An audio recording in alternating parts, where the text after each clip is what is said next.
customer marketing manager for ServiceChannel out of Pleasanton. And we've got to set ourselves up for sustainability and scalability. Those are the two things that customer marketing is going to face, I think, in the next 3 to 5 years. That's going to be the biggest challenge. It's not as big as it should be. It's going to happen. We're seeing larger companies pick up reference program managers, customer marketing, field marketing, advocacy, community marketing. It's going to get bigger, so do ourselves a favor and start to document so you can just easily report, grab and go. One thing I learned really in the last 2 years is that a lot of the typical formatting we use on writing case studies is not what sales actually wants to present in front of a prospect. 1-2 pagers, it is way too much. They just want to know the nitty gritty so they can move on to making sure their deal gets closed. So on the sales side, when I was carrying the quota, I always felt bad that I would look at it and condense it and cut it down. And when we started to move into this one slide format, we saw the click rate of customer prospects going back was through the roof. So just a single, easy digest, what's the problem, what's the solution, and what were the results. Those 3 deliverables are the easiest way to get your SVP of sales to start to really work with you and promote your content. We look at some data that I've been pulling the last couple of years on how effective putting this content is in the sales cycle. It is absolutely key. We've got to do a better job at introducing it sooner into the sales cycle. I'm sure we are all well aware that sales will drag their toes until it is time to sign, and they say, I need logos, slides, references, case studies. We need to work with them to get it in sooner.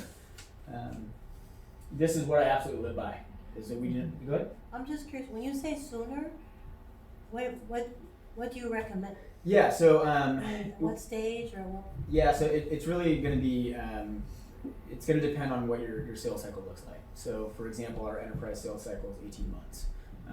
18 months. Our commercial is only 60 days. So, 60 days, I'm looking at introducing that within the first 2 interactions. Where enterprise, we're going to wait till that 6-8 month mark where we start to get our champion to include others. They could bring in their VPs, their influencers.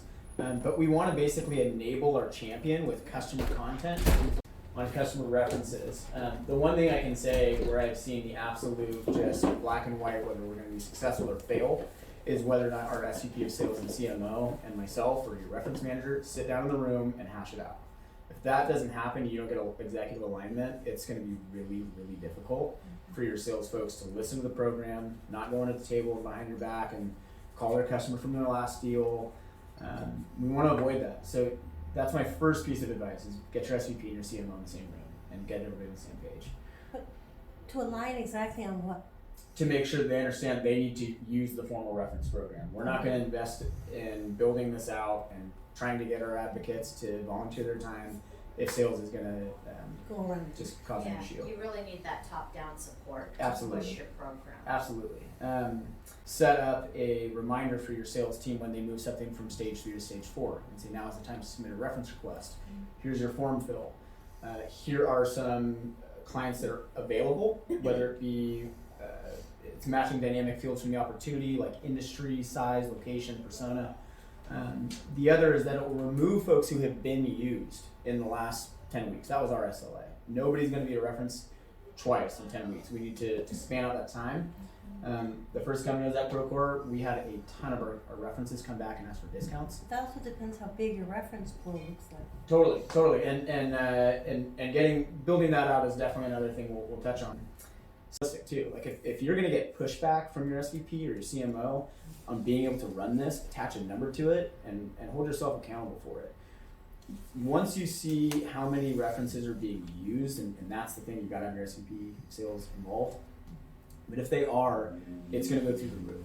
The requests go through, you've gotta get into sales boot camps, you got every new hire of sales AEs, go teach them. Have the SVP come in and your CMO and your account director and tell them, if you don't do this, you are risking our churn of customers, them coming back and asking for discounts. All the negative things that could happen to your stocks that you're trying to invest in could happen. So go with the program if you want to make money.